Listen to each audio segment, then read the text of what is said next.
과거에 경부 고속도로를 열 때 우리가 잘 아는 유명한 정치인들도 거기 누워가지고 이 길 공사하면 안 돼 그러면서 막 막았습니다. 그러나 오늘 이 경부 고속도로가 우리나라의 경제 발전의 원동력이 되었다는 것을 모르는 사람은 아무도 없지요. 우리나라 사람들이 특별히 길을 굉장히 잘 만듭니다. 저도 미국에서 살아봤고 해외의 많은 나라들을 다녀봤지만 선진국들도 우리나라처럼 길을 잘 만들지는 않습니다. 우리나라의 포장은 정말 부드러워서 마치 지하철을 타고 가는 것처럼 아주 스무스하게 가죠. 외국에는 이런 길들이 흔치가 않습니다. 여러분들이 궁금하시면 우리 교회 나오시는 미국에서 오신 분들에게 한번 여쭤보세요. 정말 우리나라가 길을 잘 만드는데 영적인 길들, 시온의 대로도 여는 이 나라 이 민족이 될 수 있기를 주님의 이름으로 기도합시다. 여러분, 땅끝까지 이르러 이스라엘까지 이르러 이 시온의 대로를 여는, 여러분 우리나라가 고속도로 공사를 굉장히 잘하는 나라인데 마지막에 복음의 대로를 여는 나라가 되어질 줄로 믿습니다. 아마 그 꿈이 있는지 이 남부지방에서부터 올라갈 때 보면은요, 여러분 서울 몇 킬로, 인천 몇 킬로 이런 것만 있는 게 아니라 동남아시아에 있는 나라들, 중앙아시아에 있는 나라들 이름이 막 써 있어요. 몇 킬로 몇 킬로. 우리나라가 복음을 증거하려는 하나님의 플랜이 있기 때문에 그런 아이디어가 생겨나게 되어진 줄로 저는 믿습니다. 자, 그리고 여러분 북한과도 우리가 길이 열려야 됩니다. 우리가 어떤 정치적인 행위를 통해서 마치 어떤 평화가 오는 것처럼 그렇게 보여주기만 할 것이 아니라 진짜로 길이 열려야 된다라는 것이죠. 가짜 교회 만들어 놓고 예배 드리는 것이 아니라 딱 구역 정해놓고 감시받으면서 관광이나 하는 것이 아니라 실제로 동독과 서독이 그랬듯이 왕래할 수 있어야 된다라는 것이죠. 언론의 길이 열려져 가지고 진실을 서로 나눌 수 있게 되어야 한다라는 것입니다. 아까 말씀드린 대로 선교의 길이 열려야 되는데요, 북한과 무슬림의 장벽이 무너지고 실크로드를 통해서 이 복음이 전해질 때 땅끝까지 모든 민족에게 복음이 전해지고 아까 우리가 찬양 불렀던 것처럼 왕의 대로가 열려지고 주님이 오시는 역사가 일어나게 되어질 줄로 믿습니다. 여러분, 북한 선교가 굉장히 중요한데요, 왜 북한이 복음화되고 북한의 선교가 열려야 될까요? 그 이유를 저는 아주 오래전에 한 15년 전쯤에 어느 탈북민을 통해서 그 비밀을 깨달았습니다. 단순히 북한에 있는 사람들이 우리 동족이기 때문에 북한 선교가 중요한 것이 아닙니다. 북한에 있는 사람들이 굉장히 고문과 학살과 여러 가지 어려움, 수용소에 처해지고 이런 것들 때문에 북한 선교가 중요한 것이, 물론 그런 것들도 중요하지만 그게 본질적인 이유가 아니라는 거 아십니까? 북한의 문이 열려야 되는 가장 중요한 이유는 하나님께서 마지막 때에 굉장히 중요하게 여기시는 한 두 개의 민족이 있습니다. 그 민족이 뭐냐면 바로 우리 대한민국 한민족이고 또 하나가 이스라엘입니다. 제 강의를 들으신 분은 알겠지만 하나님께서 마지막 때에 사용하시는 선택한 민족, 형제의 국가가 바로 대한민국과 이스라엘이라는 사실이에요. 그래서 우리나라로부터 우리가 말하자면 복음의 릴레이 경기에 우리나라가 마지막 주자로 뛰는 거예요. 되게 달리기를 제일 잘하는 사람이 마지막 주자로 뛰잖아요. 하나님께서는 우리 민족을 마지막 주자로 사용하시는 줄로 믿습니다. 근데 이 마지막 주자가 뛰어가야 되는데 어디까지? 하나님께서 처음 복음을 주셨던 땅끝 이스라엘까지 복음을 전해야 되는데, 이상하게도 여러분 지도를 한번 보십시오.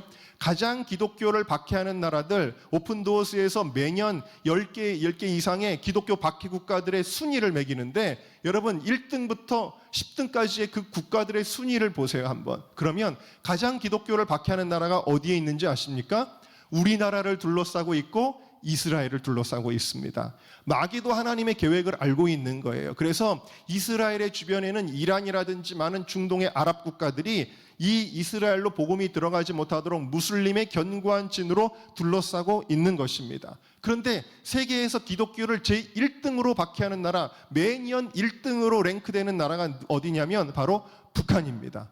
이 북한이 바로 우리나라의 위에서 길을 딱 막고 있는 거예요.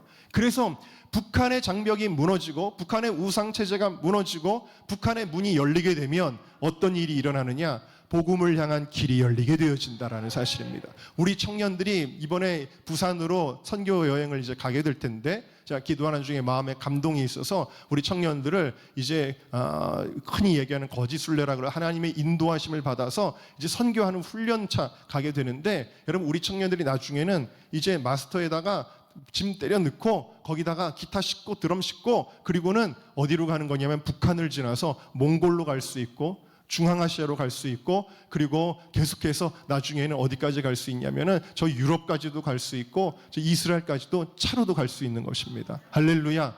이 문이 열려질 수 있기를 주님의 이름으로 축원합니다. 오늘 창립기념주일입니다. 창립기념주일을 맞아서 우리 은정교회에 시온의 대로가 열려질 수 있기를 주님의 이름으로 축원합니다. 과거에 저도 형님을 도와서 올레케문게라고 하는 케냐의 마사이 선교 지역으로 간 적이 있습니다. 거기서 교회를 세울 때에 제일 먼저 했던 일이 뭐였냐면 길을 만드는 거였어요.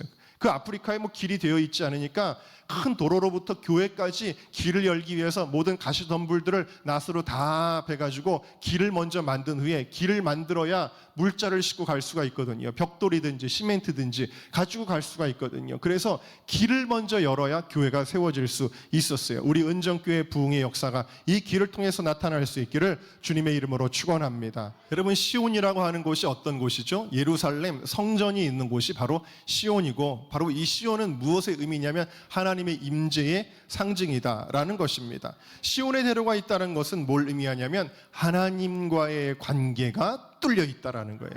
하나님과의 관계가 열려있는 여러분들이 되시기를 바랍니다. 요한복음 15장에 보니까 나는 포도나무여 너희는 가지니 너희가 내 안에 있고 내가 너희 안에 있으면 이 사람은 과실을 많이 맺나니 그랬다는 거예요. 여러분, 가지가 나무 원줄기에 딱 붙어 있어야만 이 길이 통하는 거 아니겠어요? 그래서 양분도 수분도 받아들이고 저절로 열매를 맺게 되어지는 것입니다. 예전에 여기 이제 우리가 그 새집을 다느라고 그 줄로, 그 동아줄 같은 걸로 이렇게 나무를 묶어놨는데 나무가 자라다가 그만 여기가 이게 막혀버리는 거예요. 그러니까 이 가지가 죽어버리고 마는 것입니다. 그래서 이 길이 열려 있을 때 우리가 주님 안에 붙어 있고 주님과 친밀하게 교통하는 은혜가 있을 때에 여러분들의 삶에 영적인 열매가 풍성하기를 주님의 이름으로 축원합니다. 하나님의 축복의 열매가 충만하기를 주님의 이름으로 축원합니다. 사울이 불순종합니다. 그러니까 어떤 일이 일어나냐면요, 하나님이 당신을 버렸습니다. 하나님이 버린 사울이 하나님과의 길이 막혀버립니다. 그래서 전쟁을 앞두고 하나님의 인도하심을 받아서 허락을 받아서 전쟁을 해야 되는데 그가 기도하는데도 기도가 안 되는 거예요. 뭐라고 기록을 했습니까? 그가 묻자오되 여호와께서 꿈으로도 우림으로도 또 선지자로도 그에게 대답하지 아니하셨다라는 거예요. 여러분들이 하나님 앞에 기도하는데 하나님이 여러분의 기도에 막아버리셨다. 그럼 이게 얼마나 불행한 일이냐는 거예요. 이것처럼 불행한 일이 없다. 그러니까 하나님과의 관계가 막힌 사울이 아무리 애쓰고 발버둥치고 엔돌의 무당에게까지 찾아가고 별짓을 다하지만 그는 결국 망하고 죽는 인생이 되고 말았다라는 사실이지요. 반면에 민수기 12장 6절에서 8절을 보면은 모세가 이런 사람이라고 이야기하는데, 다른 보통 사람들에게도 물론 꿈도 주고 이상을 주고 환상도 보여주기도 하지만 모세는 바로 어떤 사람이냐면 나와 대면하여 말하는 사람이다. 무슨 얘기예요? 모세는 정말 직통으로 하나님과 교통하는 사람이었다. 그렇게 나와 함께 교통하는 사람인데 너희가 어찌하여 모세 비방하기를 두려워하지 아니하느냐, 그러면서 모세에게 반역을 일으켰던 미리암과 아론을 하나님께서 징계하시는 내용이 등장하고 있는 것이죠. 여러분, 하나님과의 친밀한 교통이 있을 때에 하나님이 함께 하시고 축복하신다는 것을 우리들이 알아야 돼요. 자, 그러면 여러분, 하나님과 여러분들의 관계를 막는 장애물들이 있는데 그 장애물이 뭘까요? 여러분, 오늘 샤워하고 교회 나오셨는지 모르겠습니다. 혹은 어젯밤에 하셨는지 모르겠습니다.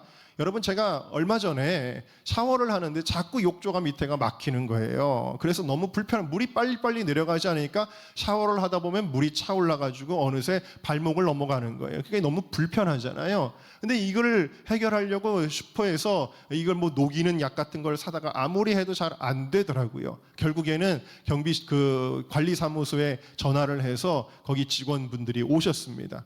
직원분들이 오셔가지고 꼬챙이 같은 거를 쓰시더니 뭐를 쑥 꺼내는데 머리카락이 꽉 뭉쳐 있는 것이 거기서 나오는 거예요.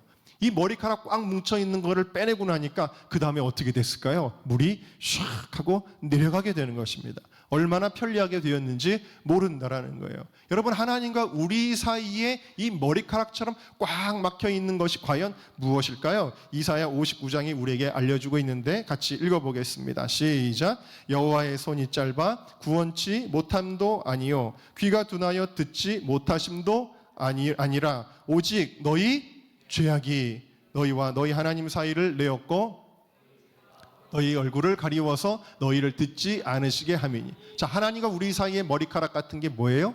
죄다라는 겁니다. 죄가 하나님과 우리 사이를 가로막는 것이다. 여러분, 이 죄는 개인적인 죄가 먼저 있겠죠. 다윗이 하나님 앞에 범죄하였습니다. 살인과 간음의 죄를 지었습니다. 그때 다윗이 느꼈던 감정이 뭐였냐면 하나님과 막혔다라는 걸 느끼는 거예요. 그래서 다윗의 기도를 보면 시편 51편에 보면 주님의 얼굴을 내게 돌이켜달라 이렇게 이야기하면서 나를 주 앞에서 쫓아내지 마시며 주의 성령을 내게 회복시켜 달라고, 거두지 말아 달라고 그렇게 기도하고 있어요. 무엇입니까? 범죄하였을 때는 하나님과 막힌다라는 거예요. 내가 신앙생활 잘하는 것 같은데, 내가 무슨 크게 살인죄도 간음죄도 저지르지 않는, 나는 신앙생활 잘하는데 라고 생각해도 여러분, 내가 모르는 어떤 죄가 있을 때가 있어요. 그 죄를 하나님 보여주세요. 많은 사람들이 자기의 죄를 몰라요. 내가 어떤 불순종을 하고 있는지, 내 마음이 얼마나 잘못되어 있는지 이런 걸 모르는 사람들이 많은데, 바로 그 죄를 하나님 보여주셔서 꼬챙이 같은 정말 회개의 역사가 나의 모든 머리카락들을 끄집어내게 하여 주시옵소서. 그럴 때 여러분들의 마음에 기쁨이 있고 가정에 축복이 있는 것입니다. 특별히 가정에도 가정의 죄가 있는 경우가 있습니다. 바로 야곱의 가정에 하나님과의 약속을 지키지 않고 우상 숭배하는, 완전히 우상 숭배한 건 아닌데 어설프게나마 그 가정에도 우상 숭배가 있었습니다. 그래서 하나님이 이제 환난 가운데 이 야곱에게 말씀하시고 모든 이방 신상들을 버려라. 사실 이방 신상들을 막 섬긴 거는 아니에요. 근데 장신구 같은 것들이 이방 신상의 모양을 하고 있었어요. 여러분, 하나님께서는 악은 모양이라도 흉내내지 않기를 원하십니다. 여러분들이 직접 절에 가가지고 무슬림 사원에 가가지고 우상 숭배하는 거는 아니겠지만, 그러나 모양도 흉내내지 마세요. 여러분들 집에 우상 딴지 비슷한 거라도 있으면 다 갖다가 버리시기를 주님의 이름으로 축원합니다. 여러분, 예수 믿는 사람들은요, 나는 이제 금주해라고 해도 옛날에 기념으로 선물 받았던 위스키 같은 거, 그런 거 진열해 놓지 마세요. 악은 모양이라도 다 버리시기를 주님의 이름으로 축원합니다. 그래야 하나님의 은혜를 받는 거예요. 그래야지 하나님이 깨끗하게 축복해 주시는 것인 줄로 믿습니다. 그래서 모든 장신구들까지 다 귀걸이에 사기에 있는 어떤 모양들까지 하나님 보시기 합당하지 않으면 다 모아다가 어떻게 했냐면 땅에다가 묻어버렸다라는 거예요. 죄를 제거했다라는 사실입니다. 그랬더니 어떤 일이 일어났어요? 이 야곱의 가정을 죽이려고 그 주변에 고을들의 이 이방 민족들이 막 몰려오고 있다가 갑자기 하나님이 그들에게 두려움을 넣어주셔가지고, 안 돼, 우리는 쟤네들 공격하면 큰일 나 하고 뒤돌아서게 되는 기적이 일어나게 된 것입니다. 가정의 죄가 여러분 어떤 게 있나요? 어떤 가정에는 우상숭배, 어떤 가정에는 음란, 어떤 가정에는 반목과 갈등과 불순종과 폭언과 폭력과 이런 죄악들이 있으면 안 돼요. 여러분들 자녀 앞에서 여러분들 범죄하면 안 돼요. 여러분, 우리 자녀들이 잘 되게 하려면 여러분들이 먼저 죄가 돼서는 안 된다. 그것이 제거될 때 아이들에게도 깨끗한 하나님의 성령의 물이 흘러가게 되어질 줄로 믿습니다.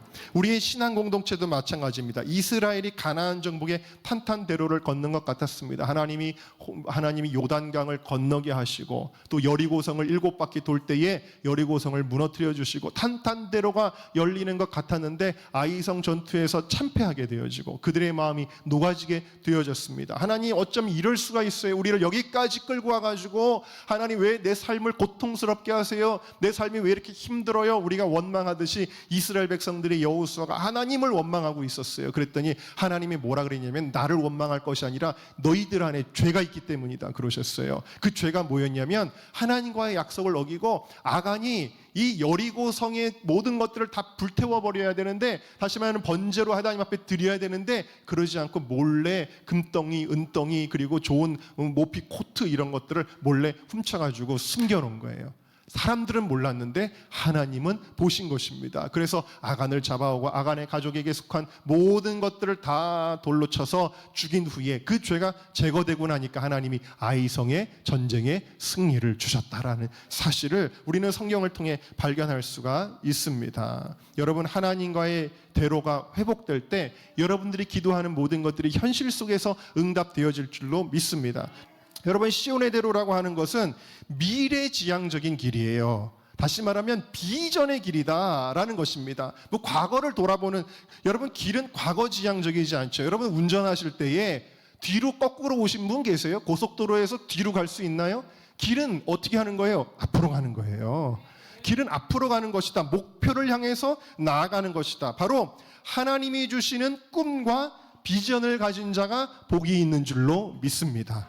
여러분, 세상에는 하나님이 주시는 꿈과 비전이 없는 사람들이 있어요. 예전에 신림사거리에 유명한 사람이 있었어요. 그 사람의 이름이 뭐냐면 신사리 꽃거지라는 사람이 있었습니다. 여러분 아세요? 저도 몇 번 봤습니다. 그런데 엄청 잘생겼어요. 얼굴이 안정환처럼 생겼어요. 축구선수. 정말 꽃미남이에요. 근데 그 꽃미남이 거지가 돼가지고 거기서 깡통 하나 들고 동냥하고 있는 것입니다. 참 이해가 안 되죠. 저렇게 잘생긴 사람이 어디 가서 모델이라도 하면 좋을 텐데, 근데 그 사람이 옛날에, 지금은 안 보이는데 옛날에 유명한 꽃거지가 있었는데, 우리나라에만 있는 게 아니라 제가 해외를 다녀보니까 선진국에도 거지들이 엄청 많은데, 거지들이 다 모델 같아요. 너무 잘생기고 정말 너무 멋있게 생긴 거지들을 굉장히 많이 봤습니다. 우리나라에 오면 연예인을 해도 부족함이 없는 그런 거지들도 봤습니다. 여러분, 그 사람들이 그런 생각, 저 사람은 영어도 잘하는데 왜 저러고 있지? 물론 이제 미국에 사니까 영어를 잘하겠죠. 근데 여러분, 왜 거지들이 그렇게 되었을까요? 딱 한 가지 이유가 있습니다. 그 이유는 뭐냐면 꿈과 비전이 없기 때문이에요. 꿈과 비전이 없으면 그냥 그렇게 살 수밖에 없는 거예요. 잠언 29장 18절 말씀을 우리에게 이렇게 말씀해 주고 있는데요. 우리 다 같이 한번 읽어보겠습니다. 시작. 묵시가 없으면 백성이 방자히 행하거니와. 여러분, 꿈이 없으면 그냥 마음대로 산다라는 거예요. 여러분, 고등학교에 가보면 꿈이 없는 아이들이 있습니다. 꿈이 없는 아이들은 뭐 하냐면은 날라리가 되는 거예요. 그래서 옷이나 어떻게 멋있게 입으려고 그러고 튀게 입으려고 그러고, 그리고 아이들 앞에서 좀 멋있어 보이려고 괜히 아이들 앞에서 막 힘센 거 자랑하고 괜히 주변에 있는 아이들 괴롭히기는 하고 막 그러고 막 담배 팍 피면서 멋있지 막 이런 거나 그런 걸로 위안을 삼는 그런 아이들이 뭐냐면 꿈이 없는 아이들이에요. 사실은 꿈이 없으니까 공부 안 하고 그렇게 거기서 인생을 주름 잡으려고 하는데, 나중에 그 인생들이 어떻게 되나요? 다 별 볼 일 없는 인생들이 되는 것입니다. 근데 꿈이 있는 아이들은 어떻게 하나요? 그 시간에 열심히 공부하는 거예요. 뭐가 있기 때문에? 자기에게는 꿈이 있기 때문에. 그러다 나중에 그 꿈이 있는 아이들이 성공하게 되어지는 것이죠. 우리 믿음 생활도 마찬가지라는 사실입니다. 여러분들에게 꿈이 있어야 되는데, 그런데 이 꿈은 우리의 돈, 권력, 향락 이런 것들이 아니라, 세속적인 꿈이 아니라 하나님이 주시는 꿈, 묵시라고 하는 건 리빌레이션입니다. 이건 뭐냐면 하나님이 여러분들에게 보여주시는 꿈이다 라는 거예요. 여러분, 모든 것이 하나님의 계획 가운데 있어요. 오늘 윤병환 청년이 찬양 인도를 했죠. 이거는 윤병환 청년이 하고 싶어서 한 게 아니에요. 하나님이 계획하신 거예요. 하나님의 꿈이다라는 거예요. 여러분, 우리 윤병환 청년이 너무 찬양인도 잘하지 않습니까? 제가 그랬어요. 우리 은정교회에 있다가 저기 화양교회에서 찬양인도하는 권영환 전도사가 요즘에 찬양인도를 잘한다는 소문이 좀 돌았어요. 옛날에 여기서 정말 찬양인도 너무 잘 못했었는데 지금 너무 잘하는 거예요. 그런 제가 병환이한테 얘기했죠. 어제도. 병환아, 너는 권영환 전도사보다 목소리가 훨씬 좋은 목소리를 가지고 있어. 자신감만 있으면 이제 될 것 같아. 제가 그랬습니다. 정말 하나님께서 크게 사용하실 줄로 믿습니다. 자, 그런데 여러분, 이 꿈은 내가 하고 싶어서 되는 게 아니라 하나님이 주신 건데 내가 받아들일 때 그게 꿈이 되는 거예요. 그게 비전이라고 합니다. 비전이라는 말은 우리의 세속적인 욕망, 꿈과는 다른 차원의 개념이다라는 사실입니다. 그래서 진짜 행복한 사람, 진짜 복이 있는 사람은 마음속에 시온의 대로가 있는데, 이것은 바로 하나님의 비전이 나를 이끌어가는 사람. 그 사람은 왜 비전이 있느냐? 하나님의 계획과 나의 계획이 일치하기 때문이다라는 것입니다. 여러분, 이 마이크는 언제 행복할까요? 제가 설교할 때 이 복음을 여러분들에게 전달할 때 이 마이크는 행복한 거예요. 이 마이크 가지고 제가 이걸 가지고 뭐 드럼을 친다고 합시다. 그러면 마이크가 아닌데, 나는 드럼 스틱이 아닌데, 나는 마이크인데, 이게 맞아떨어져야 되는 거죠. 여러분들이 하나님의 그 계획과 일치된 삶을 살 때 능력이 나타나고 열배가 나타나는 놀라운 역사가 일어나게 되어지는 줄로 믿습니다. 요셉은 어려서부터 인생의 고난이 많았죠. 형들에게 버려져 가지고 애굽의 노예로 팔려갔지요. 거기서도 뼈 빠지게 일했지만 결국에는 누명을 쓰고 감옥에 가기도 하였습니다. 그러나 그 마음속에는 항상 시온의 대로가 있었습니다. 어렸을 때 하나님께서 보여주신 그 비전이 있었어요. 그래서 하나님이 나를 분명히 사용하실 거야, 하나님이 나를 반드시 일으켜 주실 거야, 하나님이 나를 높여주실 거야 라는 마음의 비전이 있었습니다. 바로 이 시온의 대로가 있을 때에 요셉이 그 많은 어려움들을 이겨내고 하나님께서 크게 쓰시는 위대한 종이 되어진 줄로 믿습니다. 다윗이 사울에게 쫓겨다니는 신세였죠. 얼마나 힘들었는지, 그가 시편, 이렇게 주옥 같은 시편들이 다 어디서 나왔냐면 다윗이 사울에게 쫓겨다니면서 정말 너무너무 고생할 때 그 시편들이 나왔거든요. 그런데 이 다윗은 낙심하지 않았어요. 항상 마음에 비전이 있었어요. 자기가 어렸을 때 어느 날 선지자 사무엘이 와서 자기에게 기름 부었던 그 사건을 그는 반드시 기억하고 있었던 거죠. 하나님이 나에게 기름 부어주셨어. 비록 지금은 내가 쫓겨다니고 있지만 하나님은 나에게 기름 부으셨고 하나님이 기름 부으시면 반드시 그렇게 될 거야 라는 믿음이 있었던 거예요. 여러분들에게 이 비전이 흔들려지지 아니하고 분명하게 서 있어서 이 시온의 대로가 열려지는 놀라운 은혜가 있기를 주님의 이름으로 축원합니다. 그래서 오늘 말씀의 6절을 한번 읽어볼까요? 시작. 저희는 눈물 골짜기로 통행할 때에 그곳으로 많은 샘의 곳이 되게 하며 이른 비도 은택을 입히나이다. 아멘. 여러분들의 삶에 눈물 골짜기 같은 일들이 있나요? 눈물 골짜기를 혹시 지금 통과하고 계신 분이 있나요?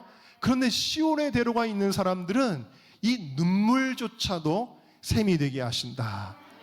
이건 내게 불행한 일이야 라고 생각했던 것조차도 하나님께서는 축복의 일로 바꿔주신다 라는 사실이요. 나를 괴롭히는 어떤 사람이 있어서 너무 괴로웠는데 그것조차도 나에게 유익한 경험으로 만들어 주신다 라는 사실이에요. 할렐루야. 시온의 대로가 있는 사람들에게 해주시는 축복이다 라는 사실. 그래서 시온의 대로가 있는 사람은 넘어져도 복을 받고, 아멘. 그리고 또 뭐 고난을 당해도 복을 받는, 뭐 늦어져도 복을 받고 잃어버려도 복을 받는 놀라운 은혜가 여러분들 가운데 있으시기를 주님의 이름으로 축원합니다. 특별히 고난과 어려움 속에서도 그 길을 헤치고 나갈 수 있는 힘을 주신다. 그래서 아까도 우리가 봤지만 주께 힘을 얻고, 5절에 보면 나오죠. 7절에 저희는 힘을 얻고. 여러분, 시온의 대로 비전이 있는 사람들은 힘이 있어요. 그래도 여러분, 비전이 없으면 당장의 절망이 되어버리는 거예요. 당장의 고난이 그게 낙심이 되어버리는 거예요. 그러나 비전이 있는 사람은 그래, 지금 좀 어렵지만 이거를 통과하면 고난 뒤에 축복이 있을 거야. 그거를 믿는 거예요. 여러분들이 삶에 어떤 문제가 있을지라도 그거는 문제고 여러분들에게 손해가 아니라 비전이 여러분들의 삶을 끌고 갈 때 그것이 축복의 경험이 되어질 줄로, 모든 것이 합력하여 선을 이루게 되어질 줄로 믿습니다. 자, 그래서 시온의 대로는 하나님이 이 시간에도 여러분들에게 열어주시는 것이다. 우리 이사야 43장 19절 말씀을 같이 믿음으로 선포합니다. 시작. 보라, 내가 새 일을 행하리니 이제 나타낼 것이라. 너희가 그것을 알지 못하겠느냐? 정령이 내가 광야에 길과 사막에 강을 내리니. 할렐루야. 여러분들의 삶이 꽉 막힌 것 같습니까? 뭐든지 뭐 다 둘러싼 것 같아요? 하나님이 행하십니다. 하나님께서 사막에도 강을 내시고 광야에도 길을 내주실 줄로 믿습니다. 눈에는 보이지 않지만 이미 하나님은 여러분들의 삶 가운데 길 공사를 하고 계신 줄로 믿습니다. 마음의 시온의 대로를 품는 여러분들이 되시길 다시 한번 주님의 이름으로 축원합니다. 자, 그러면 우리가 특별히 놓치지 말아야 될 삶의 실천 사항이 있으니 그것이 무엇이냐? 4절과 5절을 우리 다시 한번 읽어보도록 하겠습니다. 시작. 주의 집에 거하는 자가 복이 있나이다. 저희가 항상 주를 찬송하리이다. 아멘. 자, 여기까지만요. 자, 여러분 두 가지를 꼭 실천해야 됩니다. 하나는 주님의 집에 거하는 삶이 되어야 된다. 그래야 시온의 대로가 열린다. 여러분, 주님의 집을 사랑하십니까? 다윗과 같이 사모하십니까? 여러분, 주님의 집에 매일 나와서 주님과의 시온의 대로를 꼭 여시기를 주님의 이름으로 축원합니다. 두 번째로는 주님을 찬송하는 삶이에요. 뭐예요? 주님을 찬송하는 삶, 예배하는 삶이다라는 거예요. 예배가 끊어지면 안 돼요, 여러분. 예배 없이 어떻게 시온의 대로가 열립니까? 불가능한 일이에요. 여러분, 주일날 오전 예배만 드려가지고는 시온의 대로가 제대로 열릴 수가 없어요. 여러분, 날마다의 삶 가운데 모든 공예배 중요하게 여기시고 참여하시고, 오늘 저녁 예배가 오후 예배군요. 예배 참석하시고, 그리고 날마다 여러분들의 삶에 새벽 예배든 또 가정 예배 놓치지 마시고 여러분들의 시온의 대로를 여는 예배의 생활을 충실하게 감당하시기를 주님의 이름으로 축원합니다.